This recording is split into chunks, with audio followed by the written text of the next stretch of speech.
Hello everyone, আজকে হচ্ছে 22শে জানুয়ারি এবং 22শে জানুয়ারির আজকের বিগত দিনের কিছু গুরুত্বপূর্ণ কারেন্ট অ্যাফেয়ার্স যেগুলো পাওয়া গেছে সেগুলো সম্পর্কে আলোচনা করা হবে এই ভিডিওর মাধ্যমে। তার আগে দু একটা কথা আমি বলতে চাই, তোমরা যারা এই চ্যানেলে প্রতিনিয়ত আসছো এবং কারেন্ট অ্যাফেয়ার্স দেখছো, তাদের কাছে একটা রিকোয়েস্ট, তারা এই ভিডিওগুলোকে শেয়ার করো, চ্যানেলটাকে শেয়ার করো। দ্রুত তোমরা 100 জন সাবস্ক্রাইবার কমপ্লিট করো, এটাই তোমাদের কাছে একটা রিকোয়েস্ট। তো চলো আজকের প্রথম প্রশ্ন আমরা এই কারেন্ট অ্যাফেয়ার্সের মাধ্যমে আলোচনা করে নিই। প্রথম প্রশ্ন হচ্ছে, সম্প্রতি কোন অভিনেতাকে ভারতীয় ডাক বিভাগ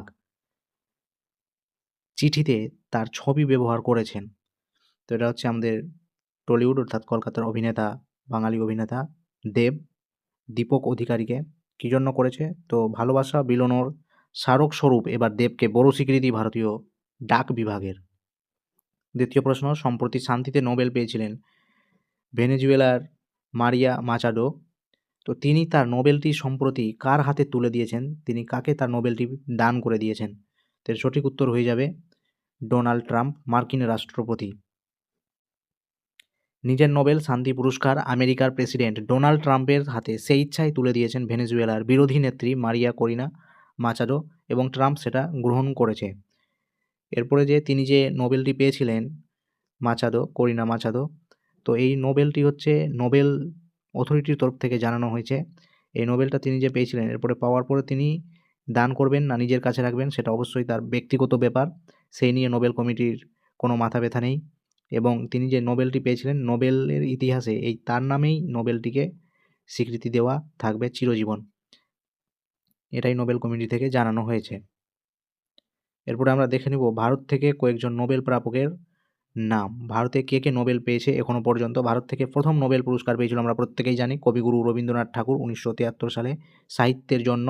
তোমরা কমেন্ট করে জানাবে কবিগুরু রবীন্দ্রনাথ ঠাকুর যে সাহিত্যের জন্য নোবেল পুরস্কার পেয়েছিলেন সেটা কোন লেখার জন্য পেয়েছিলেন। এবং তারপরে পেয়েছিল 1930 খ্রিস্টাব্দে সিভি রমন পেয়েছিল ফিজিক্সে। 1968 খ্রিস্টাব্দে হরগোবিন্দ খোরানা পেয়েছিল মেডিসিন বিভাগে। 1979 খ্রিস্টাব্দে মাদার টেরেসা পেয়েছিল শান্তি বিভাগে। 1983 খ্রিস্টাব্দে সুব্রহ্মণ্যম চন্দ্রশেখর পেয়েছিল ফিজিক্স বিভাগে। 1998 খ্রিস্টাব্দে অমর্ত্য সেন পেয়েছিলেন ইকোনমিক্সে, অর্থনীতিতে। 2009 সালে পেয়েছিলেন ভেঙ্কটরমন রামকৃষ্ণন, তিনি পেয়েছিলেন কেমিস্ট্রি বিভাগে। এবং কৈলাস সত্যার্থী 2014 সালে পেয়েছিলেন নোবেল শান্তির জন্য পুরস্কার। এবং অভিজিৎ ব্যানার্জি সম্প্রতি 2019 সালে তিনি পেয়েছিলেন অর্থনীতিতে। পরবর্তী প্রশ্ন রয়েছে 3 নম্বর, সম্প্রতি কোন রাজ্যের অনন্তপুর ডালিম অথবা আনার বা বেদানা যেগুলো বলি বাংলায় আমরা, জিআই ট্যাগ দেওয়া হয়েছে? এর সঠিক উত্তর হয়ে যাবে অপশন সি, অন্ধ্রপ্রদেশ। অনন্তপুর ডালিমের জিআই ট্যাগ আবেদনের জমা দিয়েছিল, বর্তমানে অনুমোদনের প্রক্রিয়াধীন রয়েছে, অর্থাৎ অনুমোদন পেয়ে গেছে। গভীর লাল শাঁস এবং উচ্চ রস, মিষ্টি টকটকে ভারসাম্য এবং নরম বীজের জন্য বিখ্যাত আনন্দপুর অনন্য কৃষির জলবায়ুর একটি ফল এবং জিআই ট্যাগ পেয়েছে, যার জন্য কৃষকদের ন্যায্য মূল্য, বাজার মূল্য বাড়ানো হবে বলে আশা করা হয়। জিআই ট্যাগ অর্থাৎ হচ্ছে জিওগ্রাফিক্যাল ইন্ডিকেশন, এর ভ্যালিডিটি থাকে 10 বছর পর্যন্ত। মূল বিষয় হচ্ছে আবেদন, অনন্তপুর ডালিমের জন্য জিআই ট্যাগের আবেদন চেন্নাইয়ের জিআই রেজিস্ট্রিতে জমা দেওয়া হয়েছিল। স্বীকৃতি মেরানাপাল্লের MITS বিশ্ববিদ্যালয় এবং অনন্তপুর পমগ্রেনেট অর্থাৎ ডালিম গ্রোয়ার্স অ্যান্ড প্রডিউসার অ্যাসোসিয়েশন এই আবেদন প্রক্রিয়াকে সহায়তা করেছেন। অনন্য বৈশিষ্ট্য, এখানকার জলবায়ুর জন্য এই ডালিমের শ্বাস গভীর হয়, লাল রঙের হয়, মিষ্টি হয়, যার জন্য একে এই স্বীকৃতিটা দেওয়া হয়েছে। 4 নম্বর প্রশ্ন, কলকাতা হাইকোর্টের সার্কিট বেঞ্চ সম্প্রতি কোথায় উদ্বোধন করা হয়েছে? তো এটি উদ্বোধন করা হয়েছে জলপাইগুড়ি জেলায়।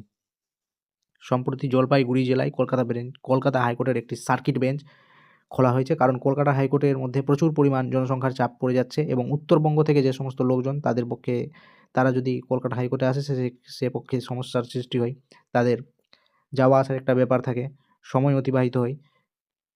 এবং অবশ্যই কলকাতা হাইকোর্টের ওপর থেকে জনগণের জনচাপ কমাতে এখানে একটা সার্কিট বেঞ্চ খোলা হলো, যে এখান থেকেও আবার মামলাগুলো শুনানি করা হবে।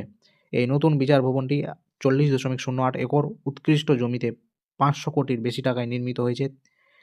কলকাতাকে হাইকোর্টের ভবনের চেয়ে উন্নতর এবং অত্যাধুনিক বলে অভিহিত করেছেন আমাদের মুখ্যমন্ত্রী মমতা বন্দ্যোপাধ্যায়। কমপ্লেক্সটি 80টি বিচারকের আসনও রয়েছে। আবাসন রয়েছে, প্রধান বিচারপতির জন্য বিশেষ বাংলো এবং 6টি আদালত কক্ষ রয়েছে। 5 নম্বর প্রশ্ন, ভারত ও কোন দেশের মধ্যে সম্প্রতি প্যাক্স সিলিকা চুক্তি স্বাক্ষরিত হয়েছে? তো প্যাক্স সিলিকা চুক্তি স্বাক্ষরিত হয়েছে সম্প্রতি ভারত ও আমেরিকার মধ্যে। প্যাক্স সিলিকা কি? সহজ কথায় এটি হলো একটি প্রযুক্তি দুনিয়ায় আমেরিকার নেতৃত্বে তৈরি এক মহাজোট। ল্যাটিন শব্দ প্যাক্স মানে হচ্ছে শান্তি, অর্থাৎ সিলিকন বা চিপ প্রযুক্তির মাধ্যমে শান্তি ও স্থিতিশীলতা বজায় রাখাই মহাজোটের লক্ষ্য। তবে এটা বাইরের একটি মোড়ক। নেপথ্যে রয়েছে গভীর ভূ রাজনীতি। করোনা অতিমারির সময়ে বিশ্ব দেখেছে কিভাবে চীনের উপর অতি নির্ভরতা সাপ্লাই চেইন ভেঙে গিয়েছিল। অর্থাৎ যখন প্যান্ডামিক ছড়িয়েছিল, করোনা ছড়িয়েছিল, সেই সময় পুরো বিশ্ব স্তব্ধ হয়ে গেছিলো। আর এই স্তব্ধ হওয়ার পিছনে আমাদের যে সিলিকন, সেই সিলিকনটা আমরা চীন থেকে আমদানি করতাম এবং সেখান থেকেই পুরো বিশ্বের মধ্যে আমদানিটা হয়। তো এই প্যান্ডামিকের কারণে পুরো চেইনটা বন্ধ হয়ে গেছিলো। তো এটা এমন এক ব্যবস্থা যেখানে কাঁচামাল অর্থাৎ বিরল খনিজ থেকে শুরু করে চিপ তৈরি করা হবে। কৃত্রিম বুদ্ধিমত্তা বা AI লজিস্টিক পুরো ব্যবস্থাই থাকবে আমেরিকা ও তার মিত্র দেশগুলির নিয়ন্ত্রণে। তো এর মধ্যে প্রথমে ভারতকে রাখা হয়েছিল না। পরবর্তী সময়ে আমেরিকা এবার ভারতকে এই জোটে যুক্ত হওয়ার জন্য আবেদন করেছে। আমেরিকা বিদেশ দপ্তরের মতে এই জোটের মূল উদ্দেশ্য হচ্ছে প্রযুক্তির জন্য কোনো জবরদস্তির শিকার না হওয়া, অর্থাৎ চীন বা অন্য কোনো দেশ যাতে চিপ সরবরাহ না করে আমেরিকা ও তার মিত্র দেশগুলিকে ব্ল্যাকমেইল করতে না পারে। এই জোটে কারা কারা যুক্ত হয়েছেন এই জোটে? তো এই জোটে যুক্ত হয়েছেন ইতিমধ্যে জাপান, দক্ষিণ Korea, Netherland, Britain, Singapore, Israel, সংযুক্ত আরব আমিরশাহী এবং অস্ট্রেলিয়ার মতো এই দেশ যুক্ত হয়েছে এবং ভারতও এই দেশের মধ্যে যুক্ত হবে। এই দেশ না, জোটের মধ্যে। 6 নম্বর প্রশ্ন, রাতাপানি টাইগার রিজার্ভের নাম বদলে doctor Vishnu Shridhar Wankar tiger reserve করা হয়েছে। এটি কোন রাজ্যে অবস্থিত? সঠিক উত্তর হয়ে যাবে মধ্যপ্রদেশ রাজ্যে অবস্থিত। এখানে মধ্যপ্রদেশের সবগুলো দেওয়া রয়েছে, অর্থাৎ ভারতের এখানে সবগুলো টাইগার রিজার্ভ যে রয়েছে এখানে সবগুলো টাইগার রিজার্ভ দেওয়া রয়েছে। ভারতের পশ্চিমবঙ্গে 2টো টাইগার রিজার্ভ রয়েছে, একটা বক্সা এবং সুন্দরবন। মধ্যপ্রদেশের টাইগার রিজার্ভ সমূহ, মধ্যপ্রদেশে কী কী টাইগার রিজার্ভ রয়েছে? Sanjay Gandhi national park, Bandhavgarh national park, তারপরে আছে Ghughua and Mandla fossil national park, Kanha national park, Pench national park, Satpura national park, dinosaur national park, Van Vihar national park, Kuno national park, Madhav national park, Panna national park. Bharat নিজের দেশের নাগরিকদের ইরান থেকে ফিরিয়ে আনার জন্য সম্প্রতি কোন অপারেশন শুরু করেছে? এটা অপারেশন হয়ে যাবে অপারেশন স্বদেশ। ইরানে আমরা জানি এখন সম্প্রতি হিংসা চলছে এবং ইরানের অভ্যন্তরীণ পরিস্থিতি ভীষণ খারাপ জায়গায় রয়েছে। তার জন্য নরেন্দ্র মোদী সরকার নাগরিকদের উদ্ধারের জন্য অপারেশন স্বদেশ শুরু করেছেন। সরকার যে সেখানে আটকে পড়া ভারতীয় নাগরিক যাদের রয়েছে তাদেরকে সেখান থেকে ফিরিয়ে আনার জন্য বিশেষ বিমানের ব্যবস্থা করেছে তেহরান থেকে। তেহরান হচ্ছে ইরানের রাজধানী। নয়াদিল্লিতে প্রথম বিমানটি এসে পৌঁছেছে। ইরানে বর্তমানে ভারতের 10,000 ভারতীয় নাগরিক বসবাস করছেন, যাদের মধ্যে শিক্ষার্থী, ব্যবসায়ী, পেশাদাররা রয়েছেন। এই সমস্ত লোকেদের সেখান থেকে ফিরিয়ে আনা হচ্ছে। ইরান সম্পর্কে যদি দেখি তাহলে ইরানের রাজধানী হচ্ছে তেহরান, ইরানের রাষ্ট্রপতি হচ্ছে মাসুদ পেজেশকিয়ান এবং ইরানের ম্যাপ যদি দেখি তো এই হচ্ছে আমাদের ইরানের ম্যাপ। ইরানের রাজধানী হচ্ছে তেহরান, এখানে আমরা দেখে নেব। এরপরে যদি আমরা ভৌগোলিক ম্যাপ দেখি তাহলে আমরা এখানে দেখতে পাবো স্টেট অফ হারমুজ, অর্থাৎ হারমুজ প্রণালী এইখানে রয়েছে। কোথায় রয়েছে? এই যে UAE এবং ইরানের মধ্যে। এদিকে দেখতে পাবো ওমান দেশ রয়েছে, দোহা রয়েছে, এদিকে পারস্য উপসাগর রয়েছে, কুয়েত দেশ রয়েছে এবং উপরে রয়েছে ক্যাসপিয়ান সাগর। নেক্সট বলা হচ্ছে কলকাতা হাইকোর্টের প্রধান বিচারপতি রূপে নিয়োগ হয়েছেন সম্প্রতি। কাকে নিয়োগ করা হয়েছে কলকাতা হাইকোর্টের প্রধান বিচারপতি? কলকাতা হাইকোর্টের প্রধান বিচারপতি হচ্ছে বিচারপতি সুজয় পালকে সম্প্রতি স্থায়ী বিচারপতি হিসেবে নিয়োগ করা হয়েছে। বিচারপতি মোহাম্মদ মুস্তাক ইনি হচ্ছেন সিকিমের প্রধান বিচারপতি, সূর্যকান্ত সেন ভারতের প্রধান বিচারপতি, বিচারপতি সুজয় পাল হচ্ছেন পশ্চিমবঙ্গের, বিচারপতি DY চন্দ্রচূড় হচ্ছে ইনি হচ্ছেন প্রাক্তন সুপ্রিম কোর্টের প্রধান বিচারপতি। কলকাতা হাইকোর্ট সম্পর্কে এখানে বলা হয়েছে কলকাতা হাইকোর্ট ভারতের প্রাচীনতম হাইকোর্ট। 1961 হাইকোর্ট আইন অনুযায়ী 1962 সালে কলকাতা হাইকোর্ট প্রতিষ্ঠিত হয়েছে। কলকাতা হাইকোর্টের সার্কিট বেঞ্চগুলি হচ্ছে একটি পোর্ট ব্লেয়ার এবং সম্প্রতি উদ্ঘাটিত জলপাইগুড়ি। কলকাতা হাইকোর্টের প্রথম প্রধান বিচারপতি যিনি ছিলেন তার নাম হচ্ছে স্যার বার্নেস পিকক। প্রথম ভারতীয় বিচারপতি যিনি ছিলেন তিনি হচ্ছেন শ্রী শম্ভুনাথ পণ্ডিত এবং প্রথম স্থায়ী বিচারপতি ছিলেন ফণীভূষণ চক্রবর্তী এবং দীর্ঘস্থায়ী বিচারপতি ছিলেন শঙ্কর প্রসাদ মিত্র। সুপ্রিম কোর্টের প্রধান প্রথম প্রধান বিচারপতি ছিলেন হীরালাল জেকিসুন্দাস কানিয়া। এবং তোমরা কমেন্ট বক্সে জানাবে যে সুপ্রিম কোর্টের বর্তমান বিচারপতির নাম কি, প্রধান বিচারপতি সুপ্রিম কোর্টের।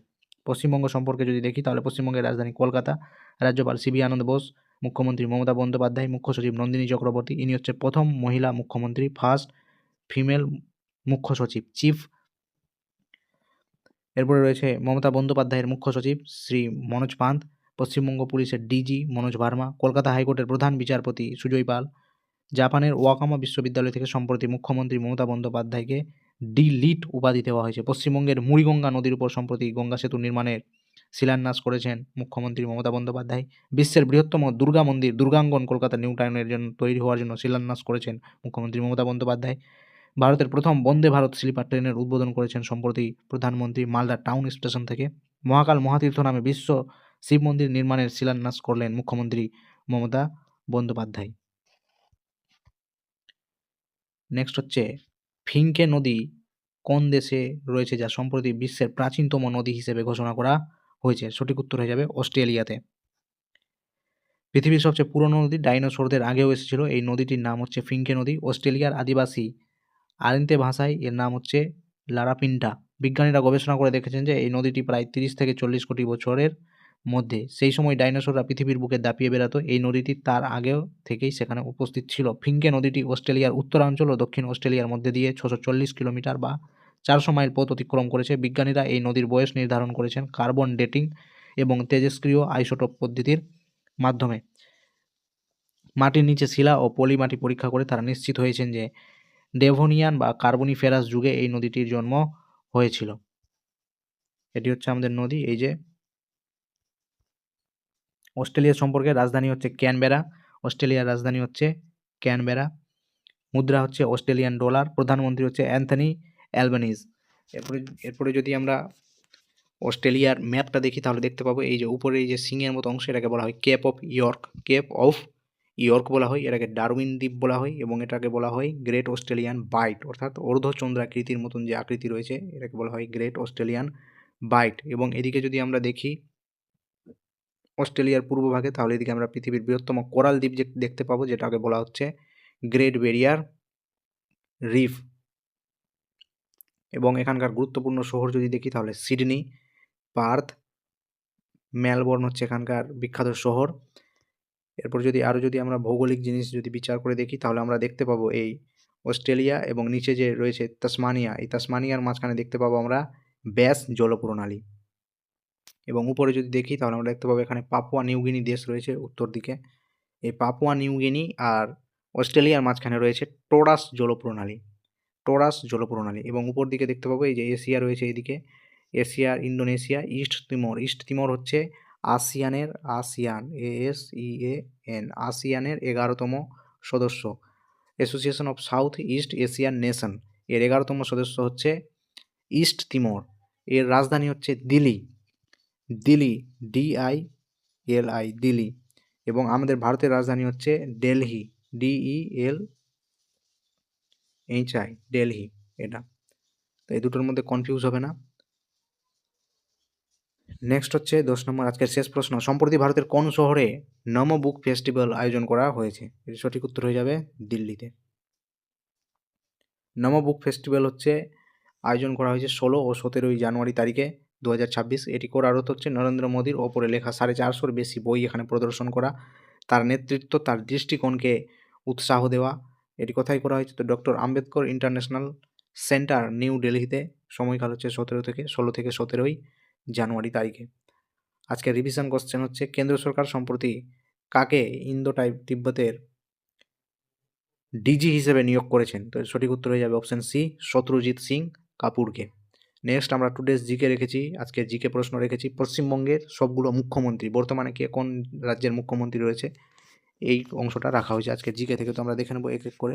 হরিয়ানার মুখ্যমন্ত্রী হচ্ছে নায়াব সিং সৈনি, পাঞ্জাবের মুখ্যমন্ত্রী হচ্ছে ভাগবত মান, রাজস্থানের মুখ্যমন্ত্রী হচ্ছে ভজনলাল শর্মা, উত্তরাখণ্ডের মুখ্যমন্ত্রী হচ্ছেন পুষ্কর সিং ধামি, হিমাচল প্রদেশের মুখ্যমন্ত্রী হচ্ছেন সুখবিন্দর সিং, গুজরাটের মুখ্যমন্ত্রী হচ্ছে ভূপেন্দ্র পটেল, মধ্যপ্রদেশের মুখ্যমন্ত্রী হচ্ছে মোহন যাদব, উত্তরপ্রদেশের মুখ্যমন্ত্রী যোগী আদিত্যনাথ, বিহারের মুখ্যমন্ত্রী হচ্ছে নীতিশ কুমার, ছত্তিশগড়ের মুখ্যমন্ত্রী হচ্ছে বিষ্ণু দেও সাই, ঝাড়খণ্ডের মুখ্যমন্ত্রী হচ্ছে হেমন্ত সোরেন, পশ্চিমবঙ্গের মুখ্যমন্ত্রী হচ্ছে মমতা বন্দ্যোপাধ্যায়, সিকিমের মুখ্যমন্ত্রী হচ্ছে প্রেম সিং তামাং, আসামের মুখ্যমন্ত্রী হচ্ছে হেমন্ত বিশ্ব শর্মা, অরুণাচল প্রদেশের মুখ্যমন্ত্রী হচ্ছে পেমা খাড়ু, নাগাল্যান্ডের মুখ্যমন্ত্রী হচ্ছে নেফিউ রিও, মিজোরামের মুখ্যমন্ত্রী হচ্ছে লাল দুহুমা, মণিপুরের মুখ্যমন্ত্রী হচ্ছেন এন বীরেন মুখ্যমন্ত্রী ছিল, কিন্তু সেখানে কুকি উপজাতির বিদ্রোহের কারণে এই বর্তমান মণিপুরটি এখন রাষ্ট্রপতি শাসনের অন্তর্গত রয়েছে। এরপরে রয়েছে ত্রিপুরার মুখ্যমন্ত্রী মানিক সাহা, মেঘালয়ের মুখ্যমন্ত্রী কোনরাড সাংমা, উড়িষ্যার মুখ্যমন্ত্রী মোহনচরণ মাঝি, তেলেঙ্গানার মুখ্যমন্ত্রী রেবন্ত রেড্ডি, অন্ধ্রপ্রদেশের মুখ্যমন্ত্রী চন্দ্রবাবু নাইডু, তামিলনাড়ুর মুখ্যমন্ত্রী এম.কে. স্ট্যালিন, কেরলের মুখ্যমন্ত্রী পিনারাই বিজয়ান, কর্ণাটকের মুখ্যমন্ত্রী সিদ্ধারামাইয়া, গোয়ার মুখ্যমন্ত্রী প্রমোদ সাওয়ান্ত, মহারাষ্ট্রের মুখ্যমন্ত্রী দেবেন ফডনবিস। এটি হচ্ছে 28টি রাজ্যের মুখ্যমন্ত্রী। এদিকে রয়েছে 18টি এবং এখানে রয়েছে 10টি। 28টি, বর্তমানে ভারতে 28টি রাজ্য রয়েছে, স্টেট, এবং 8টি ইউটি রয়েছে, ইউনিয়ন টেরিটরি। তো 8টি ইউনিয়ন টেরিটরির মধ্যে 3টি টেরিটরিতে অর্থাৎ 3টি কেন্দ্রশাসিত অঞ্চলে মুখ্যমন্ত্রী রাখা হয়েছে। এরপরে কেন্দ্রশাসিত অঞ্চলে তো মুখ্যমন্ত্রী থাকে না, তাহলে এখানে কেন রাখা হয়েছে? এই জন্য রাখা হয়েছে কারণ এখানকার জনসংখ্যা অনেক রয়েছে। এবার যদি কেন্দ্র সরকার সারা দেশ দেখার সাথে সাথে এইগুলো জায়গার জনসংখ্যার যদি দাবি কথা যদি শোনে, এইগুলো রাজ্যের এগুলো জায়গার কেন্দ্রশাসিত অঞ্চলের মানুষকে যদি দেখতে যায়, তাহলে সেক্ষেত্রে কেন্দ্র সরকার সমস্যার সম্মুখীন হবে এবং সেক্ষেত্রে মানুষের দাবি দেওয়া অর্ধ নাও পূরণ হতে পারে। তো তাই জন্য যে কেন্দ্রশাসিত অঞ্চলগুলির জনসংখ্যা প্রচুর পরিমাণে রয়েছে, সেখানে আলাদা করে মুখ্যমন্ত্রী বসিয়ে দেওয়া হয়েছে, রেখে দেওয়া হয়েছে, যাতে সেই মুখ্যমন্ত্রীগুলি সেখানকার মানুষের সমস্যা যা যা দাবি আছে সেগুলো যেন পূরণ করতে পারে, তাদের কথা যেন শুনতে পারে। তাই জন্য এই 3টি কেন্দ্রশাসিত অঞ্চলে মুখ্যমন্ত্রী বসানো হয়েছে, যার মধ্যে দিল্লির মুখ্যমন্ত্রী হচ্ছেন রেখা গুপ্ত, জম্মু কাশ্মীরের মুখ্যমন্ত্রী হচ্ছেন শেখ আবদুল্লাহ এবং পদুচেরির মুখ্যমন্ত্রী হচ্ছে এন রঙ্গাস্বামী। এই ছিল আজকের জিকে। অবশ্যই তোমরা জানাবে এটা কমেন্ট করে কেমন লাগলো। এরপর হচ্ছে আজকের কোশ্চেন, তোমাদের কমেন্টে জানাবে কমেন্ট বক্সে। সম্প্রতি ভারতের আদার রাজধানী কাকে ঘোষণা করা হয়েছে? ভারতে আদার রাজধানী কোন রাজ্যকে ঘোষণা করা হয়েছে? এই ছিল আজকের 10টি কারেন্ট অ্যাফেয়ার্স জিকে সহ। অবশ্যই তোমরা জানাবে ভিডিওটি কেমন লাগলো এবং বেশি বেশি বেশি করে শেয়ার করবে, সাবস্ক্রাইব করবে, যেন শীঘ্রই আমার 100 সাবস্ক্রাইব পূরণ হয়ে যায়। আজকের ভিডিওটি দেখার জন্য সকলকেই অত্যন্ত ধন্যবাদ।